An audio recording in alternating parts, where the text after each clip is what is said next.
Hi friends, ఎలా ఉన్నారు? అందరూ బాగుండాలి, అందులో మనం ఉండాలి. ఈరోజు మీ ముందుకి చికెన్ రోల్ తీసుకొచ్చానండి. చాలా బాగుంది మేకింగ్ వీడియో, చూడండి ఒకసారి మీరే. ఫస్ట్ ఆమ్లెట్ వేసి దాని మీద చపాతీ వేసి అటు ఇటు తిప్పి నీట్గా కాల్చిన తర్వాత పక్కన పెట్టుకొని తనకి అందులో వేయడానికి కర్రీ రెడీ చేస్తున్నారండి. చూడండి ఎన్ని చికెన్ ముక్కలు వేశారు. ఉల్లిపాయ చికెన్ అదన్నీ వేసి కర్రీ చాలా బాగా చేశారండి.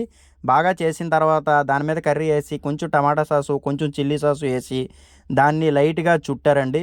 అన్నట్టు మర్చిపోయానండి, నా వీడియో చూస్తున్నారు కానీ మీరు ఎవరు కూడా లైక్ చేయట్లేదు, సబ్స్క్రైబ్ చేయట్లేదు. కొంచెం చేసుకోండి ఫ్రెండ్స్, ప్లీజ్ ఫ్రెండ్స్, సపోర్ట్ చేయండి ఫ్రెండ్స్. అలాగే రౌండ్ చేసిన ఆ రోల్ని ఒక పేపర్లో పెట్టారండి.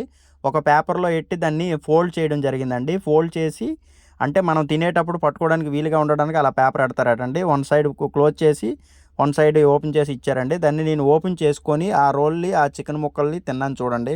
అబ్బబ్బబ్బబ్బబ్బబ్బబ్బా! తింటే ఉందండి. చాలా బాగుందండి. మాటల్లో చెప్పడం కాదు కానండి, మీరు ఎక్కడ ఒకసారి ట్రై చేయండి. నేను ఇంటికా ట్రై చేద్దాం అనుకున్నానండి, కంపల్సరీ చేస్తాను. అలాగే దీన్ని ఎలాగ ఇంటికా ట్రై చేయాలని చెప్పేసి రెస్టారెంట్లో చూశాను. సూపర్గా ఉందండి. నచ్చితే ఒక లైక్ చేసి సబ్స్క్రైబ్ చేసుకోండి ఫ్రెండ్స్.